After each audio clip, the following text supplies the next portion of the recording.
مسلسل برداشت نہیں کیا جائے گا. لیکن کل بلاول زرداری صاحب نے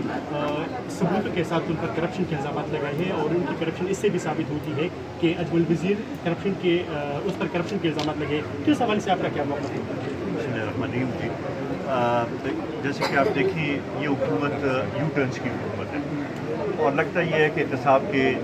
معاملے پہ بھی یہ یو ٹرن لے چکی ہے. اگر ہم دیکھیں تو اپوزیشن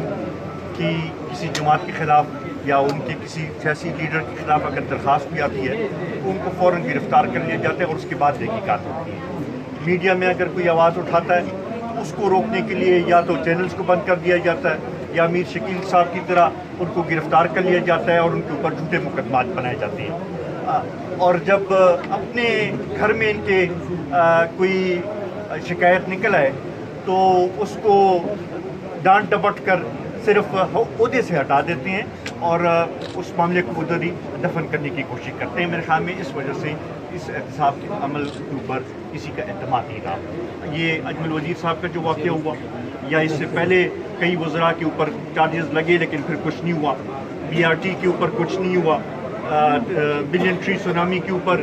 کیس آگے نہیں بڑھ رہا, باقی کیسز آگے بڑھ رہے ہیں. تو اس سے یہ سارا عمل جو ہے وہ مشکوک ہو چکا ہے اور ہم یہ سمجھتے ہیں کہ یہ حکومت احتساب کرنے میں مخلص نہیں ہے بلکہ یہ احتساب کو اپنے مخالفین کو دبانے کے لیے استعمال کرتا ہے. سر آپ نے بی آر ٹی اور بلین ٹری سونامی کی بات کی تو نیب کی جانب سے یہ کہا جا رہا ہے کہ جس منصوبے کی کرپشن ہمیں نظر آئی کہ اس کے خلاف تحقیقات شروع کی جائے گی, لیکن نیب بی آر ٹی اور بلین ٹری سونامی کے خلاف تحقیقات شروع نہیں کر رہی. تو آپ یہ نہیں سمجھتے کہ ایک حکومتی ادارے کو ایک ریاستی ادارے کو ایک حکومتی ادارہ بنایا گیا ہے؟ دیکھیے ہم تو پہلے سے یہ کہہ رہے ہیں کہ یہ اسی طرف اشارہ ہے کہ وہ اس طریقے سے گورنمنٹ اس کے اوپر انفلوئنس ہو رہی ہے.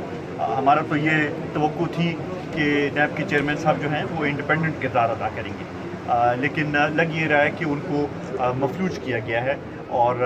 لگ یہ رہا ہے کہ حکومت ان کے کیسز کے اوپر اور ان کی کارکردگی کے اوپر اثر انداز ہو رہی ہے. سر آپ سمجھتے ہیں کہ موجودہ حکومت اپنی ناکامی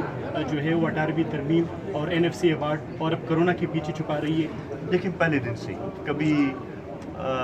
پچھلی حکومتوں کے اوپر الزام ٹھہرانا, کبھی حالات کے اوپر ٹھہرانا, کبھی یہ کہنا کہ جی 18ویں ترمیم کی وجہ سے ہمارے پاس اختیار نہیں ہے, کبھی NFC ایوارڈ کا ذکر کرنا, کبھی کرونا کی وبا کو اب یہ وہ بنا رہے. یہ میرے خیال میں یہ اس سے اب لوگ شعوری طور پہ اس پہ سمجھ چکے ہیں کہ حکومت کو اپنی کارکردگی دکھانی پڑے گی اور جتنا یہ اب اوروں کے اوپر الزام لگائیں گے اتنا زیادہ ان سے یہ سوال پوچھا جائے گا کہ آپ اپنی کارکردگی. سر آخری سوال کہ میر شکیل الرحمان کو پچھلے کئی مہینوں سے ایک ذاتی پراپرٹی کیس میں گرفتار کیا گیا ہے, تو کیا آپ نہیں سمجھتے کہ ان کے حکومت کے اس قسم کے اقدامات جو ہے میڈیا کو کنٹرول کرنے کے اقدامات ہیں؟ ہم سمجھتے ہیں کہ میر صاحب کو اس طریقے سے گرفتار کیا گیا یہ بالکل ناجائز ہے اور ہم یہ سمجھتے ہیں کہ یہ ان کے ساتھ زیادتی کی گئی ہے. 34 سالہ پرانے مقدمے میں ان کو گرفتار کرنا انتہائی زیادتی تھی اور وہ بھی انکوائری کی سٹیج پہ. اسی طریقے سے باقی جو اقدامات بھی لیے گئے ہیں میڈیا کو روکنے کے لیے, چینلز کے اوپر یہ دباؤ ڈالنا کہ مختلف اینکرز کو نکالا جائے, مختلف چینلز کے اوپر پیمرا کی طرف سے لائسنس کینسل کرنے کے لیے اور پابندیاں لگانے کے حوالے سے اس حکومت کی ایک جو ٹریک ریکارڈ ہے وہ اچھا نہیں ہے اور لگ یہ رہا ہے کہ وہ میڈیا کو کنٹرول کرنا چاہتے ہیں اور